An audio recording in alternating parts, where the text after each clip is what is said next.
저는 오늘 본문의 말씀을 가지고 반역에 대한 하나님의 반응, 이런 제목으로 하나님 말씀을 증거하도록 하겠습니다. 민수기 13장과 14장을 보면 이스라엘 백성들이 하나님께서 주신 약속의 땅 가나안을 가기 싫어합니다. 그리고 하나님께 반항을 하고 그의 지도자인 모세를 죽이고 다시 애굽으로 가려고 하죠. 그 반역 때문에 가나안 땅에 들어가지 못하고 40년 동안 광야 생활을 하다가 죽게 됩니다. 20세 이하의 다음 세대들이 가나안 땅에 들어가게 된다고 하나님께서는 말씀하셨습니다. 그런데 민수기 15장의 내용은 조금 독특합니다. 민수기 15장의 내용은 가나안 땅에 들어갔을 때에 할 내용들이 기록되어 있다는 겁니다. 2절을 제가 읽어볼까요? 이스라엘 자손에게 말하여 그들에게 이르라. 너희는 내가 주어 살게 할 땅에 들어가서 의복을 입고 제사하고 안식일을 어떻게 지낼 것인지에 대한 내용이 기록되어 있다는 거예요. 이스라엘 백성들이 지금 앞으로 38년 동안 광야에서 반역하며 반역한 대가를 지불해야 되는데 14장에서는 38년 동안 광야 생활하고 벌받게 된다고 말씀하는데 갑자기 15장에 오면 가나안 땅에 들어가면 어떻게 살아가야 되는지에 대해서 이야기하고 있다는 겁니다. 너무 어색하다는 거예요.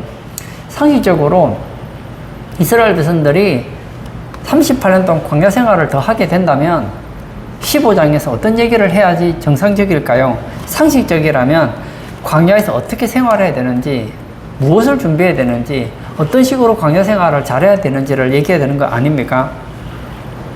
그럼에도 불구하고 하나님은 분명한 의도를 가지고 이스라엘 백성들에게 말씀하고 있다는 거예요.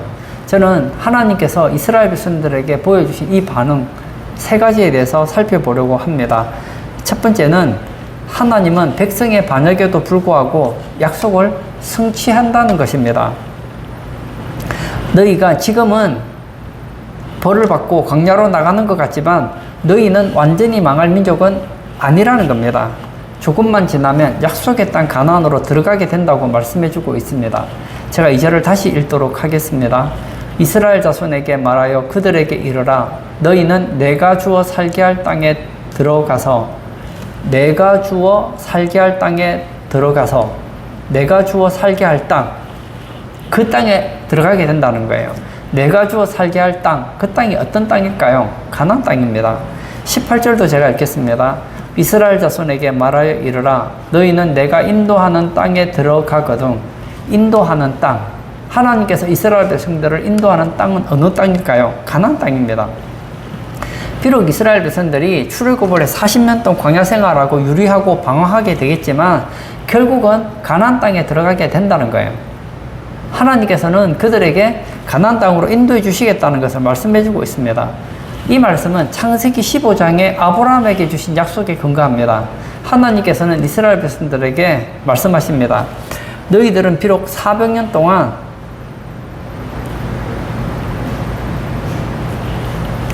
애굽에서 살게 될 것이다. 고생하게 될 것이다. 하지만 반드시 가나안 땅에 들어가게 될 것이다. 하나님께서는 모세에게 바로 그 약속이 성취된다는 것을 보여주고 있다는 거예요. 1차적으로는 아브라함에게 얘기하셨고 지금 2차적으로는 모세와 더 확대하면 이스라엘 백성들에게 내가 한 약속은 반드시 성취된다는 것을 보여주고 있다는 겁니다. 제가 회사에 취직을 했어요. 신입사원이 되었죠. 사장님이 저를 부르시는 겁니다. 자네 이 회사에서 10년만 근무하면 내가 자네를 사장 자리를 주마. 내가 내 자리를 너에게 물려주겠다. 근데 장난이 아니에요. 진심이에요. 이 사장님은 한번 약속하면 지킬 수 있는 건 지키는 분이거든요. 본인이 사장이니까 자기 사장 자리를 물려줄 수 있잖아요. 너무 기뻤습니다. 그리고 회사 생활하는데 이게 장난이 아닌 거예요. 막 팀장님이 괴롭히고 대리가 괴롭히고 할 때는 당장 때려치우고 싶은 거예요. 너무 힘들다. 그런데 힘들 때마다 그의 머릿속에 한 가지 생각이 나는 거예요. 내가 10년만 근무하면 나는 사장이 될 수 있다. 그 약속을 믿는다면 직장 생활을 포기하지 않겠죠. 예를 들어서 제가 아주 심각한 병에 걸렸어요. 너무 아픈 거예요. 너무 아파서 당장 자살이라도 하고 싶은 심정입니다. 그때에 하나님께서 나타나셔서 1년만 기다리면 너의 병을 깨끗하게 고쳐주겠다. 얼마라고요? 1년입니다. 지금 난 너무 아파요. 힘들어요. 못 견딜 것 같아요. 그러나 시간은 갑니다. 지금은 아파도 1년만 버틸 수 있다면 1년 뒤에 죽는 것도 아니에요. 그냥 아플 뿐이죠. 그러면 힘들 때 어떤 생각이 들까요? 지금은 힘들고 아프고 고통스럽지만 1년만 버티면 나는 정상이 될 수 있어. 그런 생각이 들지 않겠습니까? 민수기 15장이 바로 그런 내용이라는 겁니다. 이스라엘 백성들이 비록 오랜 세월 동안 강요 생활을 하게 되겠지만 결국은 가나안 땅에 들어가게 된다는 것은 이스라엘 백성들에게 얼마나 큰 위로의 말씀이 되겠느냐는 거예요. 오늘 본문 1절에서 16절까지는 이스라엘 백성들이 가나안 땅에 들어가서 드리게 될 제사에 대해서 말씀하고 있습니다. 제사에는 5가지가 있죠. 번제, 소제, 화목제, 속죄제, 속건제, 그리고 제사를 지내는 방식에는 화제, 전제, 요제, 거제 다양하게 있습니다. 이스라엘 백성들이 하나님께 제사를 드리는 가장 보편적인 방법은 바로 화제입니다. 그러나 화제만 드리는 건 아니에요. 화제를 드리면서 소제나 전제를 아울러 드리는 경우가 많았습니다. 좀 더 쉽게 말하자면 불로 태워드리는 이 화제는 메인 디시라고 한다면 소제나 전제는 반찬이라고 할 수 있습니다. 그러니까 화제는 밥이라고 한다면 소제와 전제는 반찬이라고 말씀드릴 수 있다는 거예요. 자, 제가 이 얘기를 왜 하는지 한번 생각해 보세요. 전제가 무엇입니까? 전제는 포도주를 붓는 방식이에요. 소제는 무엇입니까? 밀가루를 갈아서 그 위에다가 기름을 붓는 방식이에요. 이스라엘 백성들이 가나안 땅에 가서 화제와 함께 소제를 드리려고 하면 밀가루가 있어야 될 거 아닙니까? 그 말은 이스라엘 백성들이 가나안 땅에 들어가서 농사를 짓게 되면 풍성한 수확을 얻게 될 것을 약속해 주신다는 거예요. 전제를 드리려고 하면 포도가 있어야지 포도주를 하나님 앞에 드릴 수 있는 거 아니겠습니까? 그뿐만이 아니에요. 17절에서 21절에 보면 이스라엘 백성들이 추수할 때가 되면 처음 익은 곡식을 가루로 만들어서 그것을 가지고 떡을 만들려고 했습니다. 그리고 그것을 하나님 앞에 거제로 드린 후에 먹으라고 했습니다. 뭐 성막까지 갈 것도 없어요. 타작마당에서 하나님께 드린 후에 먹으라고 했습니다. 이 말씀은 가나안 땅에서 많은 수확을 얻게 될 것을 말씀하고 있다는 거예요. 이 얘기를 들을 때 다음 세대, 만나 세대들은 힘들더라도 어떤 생각이 들었을까요? 큰 위안이 되었겠죠. 제가 13절에서 16절을 또 읽겠습니다. 누구든지 본토 소생이 여호와께 향기로운 화제를 드릴 때에는 이 법대로 할 것이요 너희 중에 거류하는 타국인이나 너희 중에 대대로 있는 자나 누구든지 여호와께 향기로운 화제를 드릴 때에는 너희가 하는 대로 그도 그리 할 것이라. 회중 곧 너희에게나 거류하는 타국인에게나 같은 율례이니 너희의 대대로 영원한 율례라. 너희가 어떠한 대로 타국인도 여호와 앞에 그러하리라. 너희에게도 너희 중에 거류하는 타국인에게나 같은 법도 같은 규례이니라. 여기서 가장 중요한 단어는 본토소생입니다. 본토소생이라는 것은 그 땅에서 태어난 사람들이라는 거예요. 지금 이스라엘 백성들은 어디에 있습니까? 지금 광야에 있습니다. 그러나 언젠가는 가나안 땅에 들어갈 것이고 거기서 아이를 낳았는데 가나안 본토소생을 낳게 된다는 거예요. 이것은 하나님께서는 한 번 하신 약속은 반드시 지키시는 언약의 하나님이심을 보여준다는 거예요. 우리는 이런 말씀들을 통해서 하나님의 성품을 알 수 있습니다. 우리가 비록 죄를 짓고 벌을 받는다고 하더라도 하나님께서 우리에게 약속하신 것은 반드시 성취된다는 거예요. 우리는 누구입니까? 예수 믿는 사람들이에요. 그러나 때때로 이스라엘 백성들처럼 불순종하고 징벌을 받을 때도 있습니다. 부모가 자녀가 잘못하면 훈육하는 것처럼 하나님도 그의 백성들이 잘못할 때는 책망도 하시고 징계도 하십니다. 이스라엘 백성들은 이 광야에서 가나안 땅에 대한 약속을 받았습니다. 우리도 마찬가지예요. 성경에서 이 광야는 세상을 상징하고 있거든요. 가나안 땅은 천국을 예표하고 있어요. 그러면 우리가 이 세상에 살면서 우리가 언젠가는 영적 가나안인 천국에 들어갈 것을 약속해 준다는 거예요. 이것이 바로 성도의 견인입니다. 한번 예수 믿은 사람은 반드시 천국 간다. 이것이 성경이 우리에게 보여주는 약속입니다. 신약 성경을 보면 두려운 말씀들이 많이 있어요. 예를 들면 에베소서 5장 5절과 6절을 제가 읽겠습니다. 너희도 정녕 이것을 알거니와 음행하는 자나 더러운 자나 탐하는 자 곧 우상 숭배자는 다 그리스도와 하나님의 나라에서 기업을 얻지 못하리니 누구든지 헛된 말로 너희를 속이지 못하게 하라. 이로 말미암아 하나님의 진노가 불순종의 아들들에게 임하나니. 여기 보면 음행하는 자, 더러운 자, 탐하는 자, 우상 숭배자가 나옵니다. 이런 자들은 하나님의 나라에서 기업을 얻지 못한대요. 근데 그 진노가 누구에게 임합니까? 불순종의 아들들에게 임한다는 거예요. 불순종의 아들들이라는 것은 누구를 말합니까? 불신자를 말한다는 거예요. 우리는 이 말씀을 읽을 때 한편으로 좀 두려운 말씀도 있습니다. 왜냐하면 그런 죄를 짓겠다는 건 아니지만 예수님 믿지만 음행에 빠지기도 하고 더러운 죄에 빠지기도 합니다.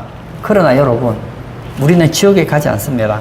왜냐하면 우리는 불순종의 아들들이 아니기 때문입니다. 하나님은 우리 속에서 착한 일을 시작하셨기 때문에 끝까지 인도하신다는 거예요. 빌립보서 1장 6절도 제가 읽겠습니다. 너희 안에서 착한 일을 시작하신 이가 그리스도 예수의 날까지 이루실 줄을 우리는 확신하노라. 하나님께서는 우리에게 영생을 주셨는데 이것은 결코 버림받지 않는다는 거예요. 뿐만 아닙니다. 데살로니가전서 5장 23절에서 24절을 제가 또 읽겠습니다. 평강의 하나님이 친히 너희를 온전히 거룩하게 하시고 또 너희의 온 영과 혼과 몸이 우리 주 예수 그리스도께서 강림하실 때에 흠없게 보존되기를 원하노라. 너희를 부르시는 이는 미쁘시니 그가 또한 이루시리라. 너희를 부르시는 이는 미쁘시니, 우리를 부르시는 하나님은 어떤 분이십니까? 미쁘신 분입니다. 미쁘다는 것은 믿을 만한 분이라는 거예요. 하나님 한 번 약속하시면 믿을 만한 분이기 때문에 믿어도 돼요. 너희를 부르시는 이는 미쁘시니 그가 또한 이루시리라. 하나님은 한 번 약속하시면 약속만 하고 끝나는 게 아니에요. 우리는 약속을 하고도 지키지 못할 때가 있습니다. 왜냐하면 능력이 없거든요. 그러나 하나님은 말씀하시면 약속을 지키십니다. 왜냐하면 그런 약속을 지킬 수 있는 능력이 있기 때문입니다. 저는 성경에서 하나님께서 우리에게 천국에 대한 약속을 하신 그 말씀들을 생각할 때마다 굉장히 기쁩니다. 이런 말씀요. 내가 곧 길이요 진리요 생명이니 나로 말미암지 않고는 아버지께로 올 자가 없느니라. 나로 말미암지 않고는. 예수님 믿으면 아버지께로 간다는 거 아니겠습니까? 하나님이 세상을 이처럼 사랑하사 독생자를 주셨으니 누구든지 예수님을 믿으면 멸망하지 않고 영생을 얻는다고 했습니다. 이것이 우리에게 주어진 약속이에요. 지금 이스라엘 백성들은 불순종해서 가나안 땅을 가지 못하고 광야에서 생활하고 있지만 하나님은 그 백성들에게 약속하고 있습니다. 가나안 땅을 약속해 주고 있다는 거예요. 우리도 마찬가지입니다. 신앙생활하고 죄를 안 지으면 제일 좋겠지만 죄를 짓고 잘못한다고 해서 천국에서 제외되지는 않는다는 거예요. 그 이유는 우리가 잘나서가 아니에요. 하나님은 미쁘시니 한 번 하신 약속을 지키시기 때문입니다. 두 번째, 하나님은 반역한 백성들에게도 용서의 길을 제시해 주신다고 가르쳐 주고 있습니다. 죄를 지었어요. 근데 하나님 용서를 안 해주시면 어떻게 될까요?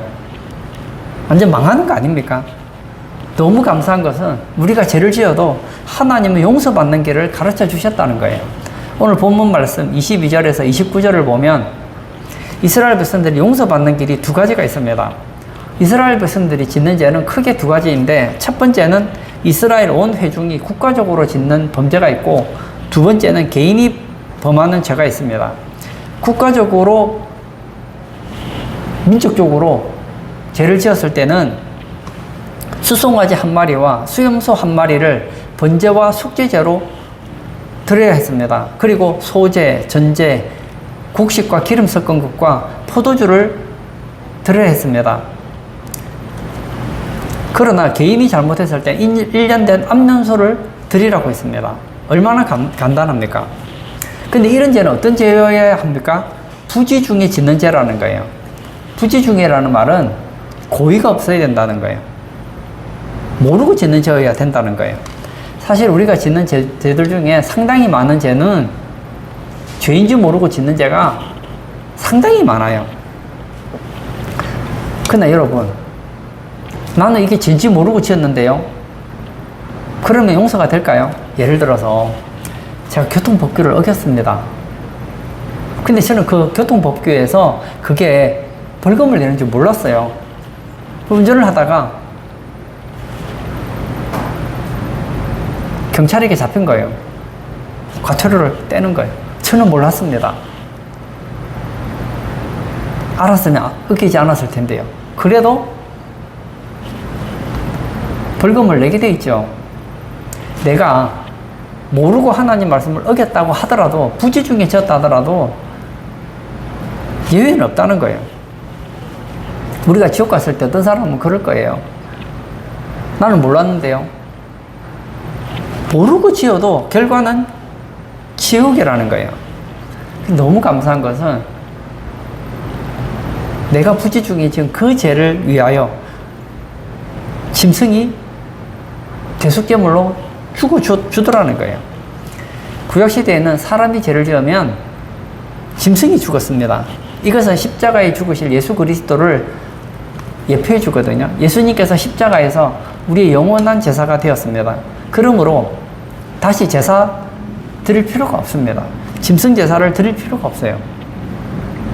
만약에 지금 제사함을 받기 위해서 다시 제사를 드려야 된다고 하면 그것은 이단입니다. 우리 주변에 그런 이단이 있죠. 세상 사람들이 다 아는 이단이 있습니다. 바로 카톨릭입니다. 우리가 지금 예배를 드리잖아요.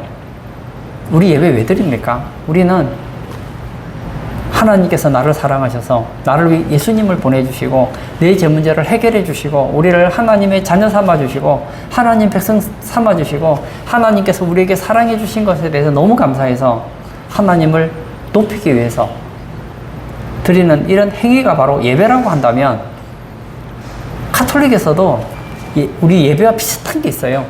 바로 미사입니다. 그런데 미사는 예배가 아니에요. 예배는 구원받은 사람이 하나님께 감사함으로 드리는 것이라고 한다면, 미사는 죄사함을 받기 위해 드리는 행위라고 할 수 있습니다. 따라서 카톨릭에서 이 미사는 죄사함을 받는 또 다른 방식입니다. 우리는 예수님을 믿습니다. 예수님을 믿는다는 것은 예수님께서 나의 죄 문제를 해결해 주셨다. 내가 예수님을 믿는다는 것은 예수님의 피 외에는 제사함 받을 길이 없기에 예수님을 믿는 거예요. 카톨릭 교회 다니는 사람들에게 물어보십시오. 예수 믿는지. 물어보면 다 예수님 믿는데요. 그럼 우리가 똑같은 거 아닙니까? 비슷한 것 같은데 달라요. 우리는 예수님만 믿어요. 예수님만 제 문제를 해결할 수 있다고 믿습니다. 그러나 카톨릭 교회는 예수님도 믿어요. 예수님도 제 문제를 해결할 수 있지만 예수님 외에도 제 문제를 해결할 수 있는 다양한 방법들이 있어요. 어릴 때부터 제가 들었던 복음성 중에 이런 가사가 있어요. 천국에 들어가는 길은 예수님 뿐이시요. 황금집으로 들어가는 길도 예수님 뿐이시요. 다른 길은 없어요. 아멘. 천국에 들어가는 길은 예수님 뿐이지요. 우리는 천국에 들어가는 길은 예수님밖에 없다고 믿습니다. 근데 가톨릭은 아니에요. 천국에 들어가는 길은 예수님도 있지요.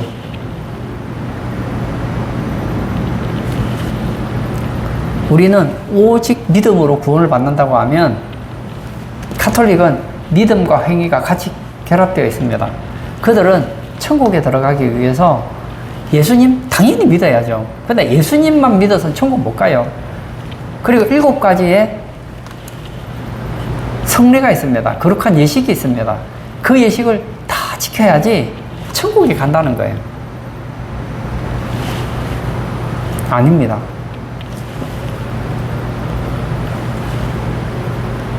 우리의 죄 문제를 해결할 수 있는 길은 다양한 방법이 있는 게 아니에요.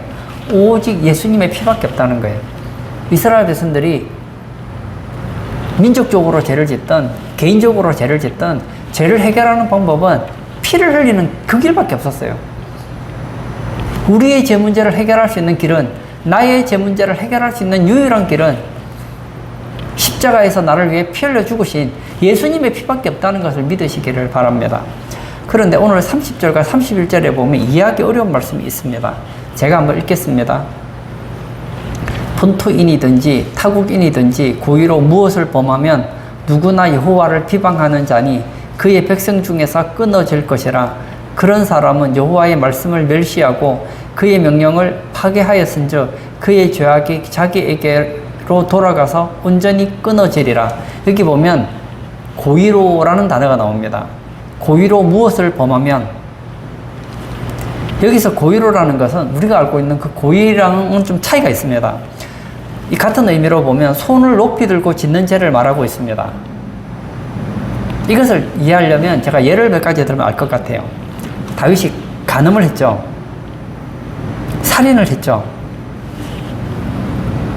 다윗이 부지 중에 간음을 했습니까? 아니죠. 바세바를 보고 신하를 보내서 데려와서 작정하고 간음을 한 거예요. 그의 충신 우리아 장군을 죽일 때 모르고 죽이겠습니까? 아니죠. 우리아 장군을 죽이려고 글을 써서 요압 장군에게 보내서 의도적으로 죽이려고 했던 거예요. 베드로가 예수님을 모른다고 3번 부인했죠. 몰라서 그랬습니까? 공개적인 자리에서 공개적으로 얘기한 거예요. 여기서 고의로라는 것은 그런 개념이 아닙니다. 30절에 보면 여호와를 비방한다고 되어 있습니다. 여기서 말하는 고의는 신성모독을 말한다는 거예요. 고의로 하나님을 모독하고 하나님 말씀을 멸시하고 여호와를 비방하고 하나님 말씀을 파괴하는, 하나님을 대적하고 하나님을 욕하고 하나님을 무시하는 그런 자는 사함을 받을 수 없다는 거예요. 오늘날 보면 많은 사람들이 하나님의 신성을 모독하고 있습니다. 하나님의 계명을 파괴하고 하나님을 무시합니다. 그런데 그들은 몰라서 그런 게 아니에요. 고의로 의도적으로 그렇게 한다는 거예요. 신약 성경에도 이런 기록이 있습니다. 히브리서 6장 5절에서 6절 말씀을 제가 읽겠습니다. 하나님의 선한 말씀과 내세의 능력을 맛보고도 타락한 자들은 다시 새롭게 하여 회개하게 할 수 없나니 이는 그들이 하나님의 말씀을 다시 십자가에 못 박아 드러내놓고 욕되게 함이라. 이런 사람들이 누굴까요? 바로 이단자들입니다. 그들은 원래 교회 다녔던 사람들이에요. 설교를 듣기도 하고 하나님이 누군지도 알아요. 예수님이 누군지도 성경을 통해 압니다. 그럼에도 불구하고 자신이 하나님이래요. 자신이 재림 예수래요. 예수를 믿어서는 안 된대요. 이런 이단 교주들, 이런 이단자들은 고의로 범죄하는 자들이라는 거예요. 마태복음 12장 31절에도 그러므로 내가 너희에게 이르노니 사람에 대한 모든 죄와 모독은 사하심을 얻되 성령을 모독하는 것은 사하심을 얻지 못하겠고. 이런 사람들이 어떤 사람들입니까? 예수님 안 믿는 사람들인 거예요. 요한일서 2장 19절에도 그들이 우리에게서 나갔으나 우리에게 속하지 아니하였나니 만일 우리에게 속하였더라면 우리와 함께 거하지 아니하였으리니와 그들이 나간 것은 다 우리에게 속하지 아니함을 나타내려 함이라. 이 참성도는 이런 죄를 범하지 않는다는 겁니다. 민수기 15장에 한 가지 예를 기록하고 있습니다. 제가 32절에서 36절의 말씀을 또 읽도록 하겠습니다. 이스라엘 자손이 광야에 거류할 때에 안식일에 어떤 사람이 나무하는 것을 발견한지라. 그 나무하는 자를 발견한 자들이 그를 모세와 아론과 온 회중 앞으로 끌어왔으나 어떻게 처치할런지 지시하심을 받지 못한 거로 가두었더니 여호와께서 모세에게 이르시되 그 사람을 반드시 죽일지니 온 회중이 진영 밖에서 돌로 그를 칠지니라. 온 회중이 곧 그를 진영 밖으로 끌어내고 돌로 그를 쳐 죽여서 여호와께서 모세에게 명령하신 대로 하니라.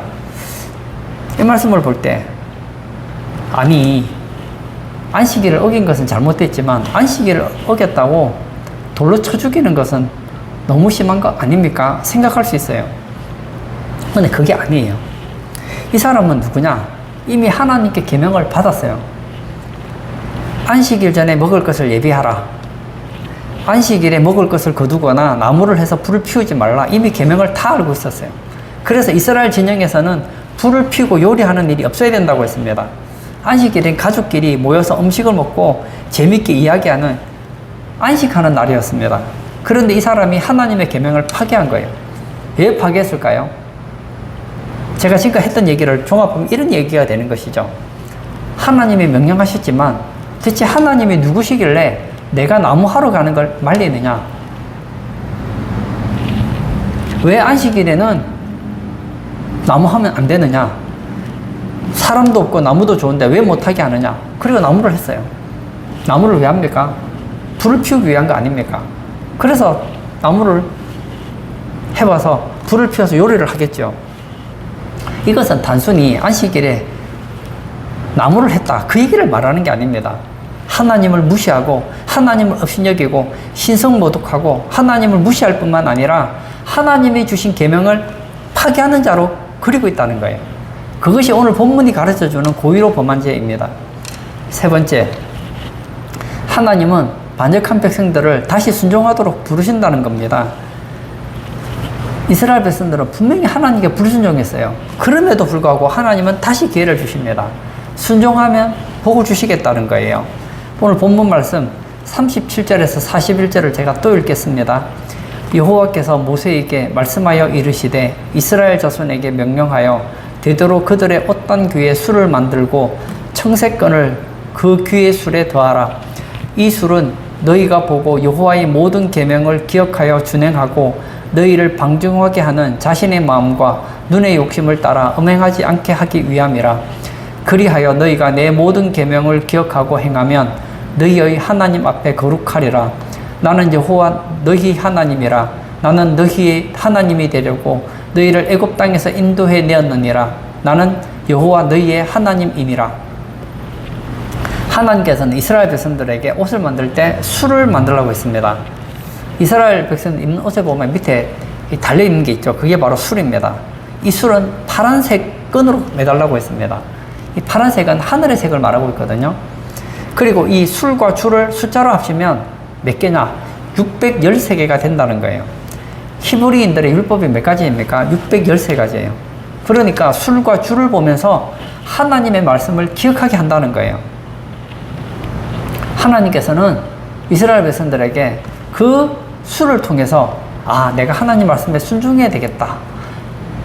하나님 말씀에 순종하고 싶은 마음을 가지도록 기억하게 하고 있다는 거예요. 왜 그렇게 합니까? 그렇게 순종할 때 하나님께서는 젖과 꿀이 흐르는 가나안 땅에서 복을 주시겠다는 겁니다. 결론을 짓고자 합니다. 저는 예수님을 믿는 사람은 죄를 지으면 안 된다고 믿어요. 이게 정답입니다. 그러나 우리는 참 약한 것 같아요. 부지 중에 죄를 짓습니다. 오늘 성경이 말하는 그 고의는 아니지만 때때로 알고도 죄를 지을 때도 있습니다. 그러나 우리가 잊지 말아야 될 것은 하나님은 우리를 버리지 않는다는 거예요. 나는 예수님 믿지만 예수 믿고 내가 죄를 이렇게 지었기에 나는 천국에서 제외될 거야. 그런 생각 가지지 말라는 거예요. 두 번째, 우리가 죄를 지었을 때에 예수님의 피는 우리의 죄를 충분히 씻길 수 있다는 거예요. 나의 죄를 씻기는 예수의 피밖에 없네. 그렇습니다. 예수님의 피는 우리의 죄를 해결할 수 있기 때문에 우리가 죄를 지었을 때에 그 죄를 가지고 하나님 앞에 나아가면 예수의 피가 우리의 죄를 사할 수 있다는 거예요. 세 번째, 회개한 성도들이 순종하면 복 받는다는 거예요. 저는 우리 성도님들이 천국에 대한 확신을 가졌으면 좋겠어요. 구원의 확신을 가졌으면 좋겠습니다. 나는 예수님 믿는 사람이니 나는 천국에 간다. 비록 때때로 내가 연약해서 모르고 죄를 짓기도 하고 알면서도 죄를 짓기도 하지만 나는 불순종의 아들들이 아니야. 나는 천국의 백성들이고 나는 하나님의 자녀야. 그런 확신을 가지고 신앙생활을 했으면 좋겠습니다. 이 시간 한번 다 같이 기도하기를 원합니다. 이스라엘 백성들은 분명히 하나님이 기뻐하지 않는 죄를 지었습니다. 그리고 징계를 받고 있어요. 그렇다고 해서 천국에서 제외되는 것은 아니라는 거예요. 우리가 죄를 지으면 안 되죠. 그러나 죄를 짓는다고 해서 천국에서 제외되지 않는다는 확신을 가지시기를 바랍니다. 그러면 어차피 난 천국 갈 테니까 아무렇게나 살아도 되느냐? 그건 아니에요. 죄를 지었을 때는 그 죄를 하나님께 가지고 나아가기를 바랍니다. 예수님의 피로 제사함을 받기를 바랍니다. 그리고 하나님 말씀에 순종하는 우리 성도님 되기를 바랍니다. 성경 66권을 보면 굉장히 두껍잖아요. 왜 이렇게 두꺼운 책을 하나님께 주셨을까요? 우리가 복받고 복을 누리기를 원하는 하나님의 마음이 있다는 거예요. 이 시간 기도할 때 하나님, 내 평생에 구원의 확신을 가지기를 소원합니다. 하나님 앞에 잘못했을 때 핑계대지 않고 회개하는 우리가 되겠습니다. 그리고 할 수만 있다면 어제보다 오늘, 오늘보다 내일 하나님 말씀을 더 순종하고 하나님 말씀을 사랑하는 그런 우리 성도가 되게 해달라고 우리 다 같이 기도하도록 하겠습니다.